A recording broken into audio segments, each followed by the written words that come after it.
Merci de nous rejoindre dans l'actualité de ce mercredi 29 mars 2023 sur la radio B24. Les titres. Frontière Burkina-Mali, plusieurs terroristes neutralisés dans les frappes à Kenoro hier mardi 28 mars 2023. Les étalons du Burkina Faso qualifiés. L'équipe nationale de Burkina Faso s'est qualifiée pour les phases finales de la Coupe d'Afrique des Nations prévue en Côte d'Ivoire en 2024 à l'issue des matchs nuls arrachés contre le Togo hier à Lomé. Mesdames et messieurs, voilà ce qui constitue la une de l'actualité de ce jour sur la radio B24. Une fois de plus, bonjour et bienvenue.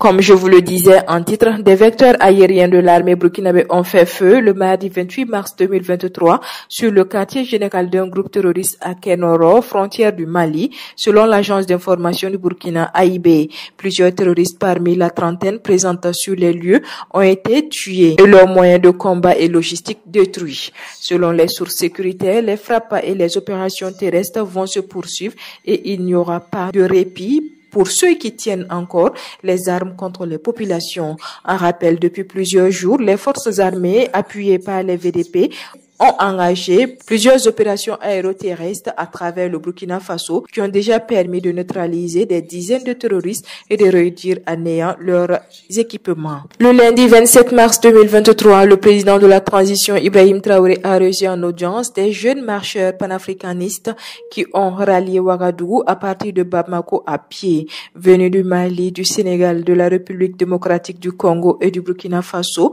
les marcheurs estiment avoir fait une distance de 862 km pour apporter leur soutien au peuple frère du Mali et au peuple frère du Burkina. Kadijatou Dieye, porte-parole des marcheurs, a précisé que l'année dernière, ces panafricanistes ont marché de Dakar à Bamako pour soutenir le peuple malien face à l'embargo qu'avait imposé la CEDEAO et l'UEMOA. La marche Bamako-Ouagadougou est une initiative de deux organisations, le mouvement Veille citoyen du Mali et la coalition Yelema Onrea du Burkina. Elle s'inspire de la marche Dakar-Tchétou organisée chaque année par des jeunes panafricanistes en hommage au Sénégalais Cheikh Anta Diop. Le responsable de la zone francophone de l'Afrique au ministère des Affaires étrangères du Japon, Masa Hiroyuki, a échangé hier mardi avec le premier ministre Maître Apollinaire Kyelem de Tambela sur les besoins prioritaires du Burkina Faso, selon l'agence d'information du Burkina AIB. Selon le diplomate japonais, il a été question de voir les besoins à combler sur le terrain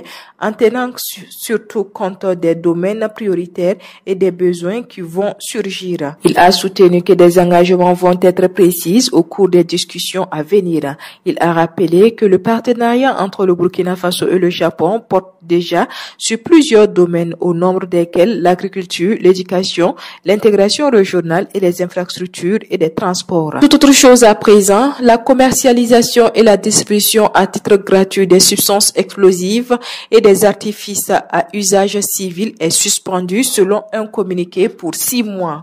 Cette suspension ne s'applique ni aux sociétés minières industrielles et semi-industrielles ni aux sociétés d'exploitation de carrières d'humains constituées, informe le ministère en charge du développement industriel. La durée de la suspension de l'importation et la commercialisation de la distribution à titre gratuit des substances explosives et des artifices à usage civil est de 6 mois renouvelables. Les manquements aux dispositions du présent arrêté sont sanctionnés conformément à la réglementation en vigueur.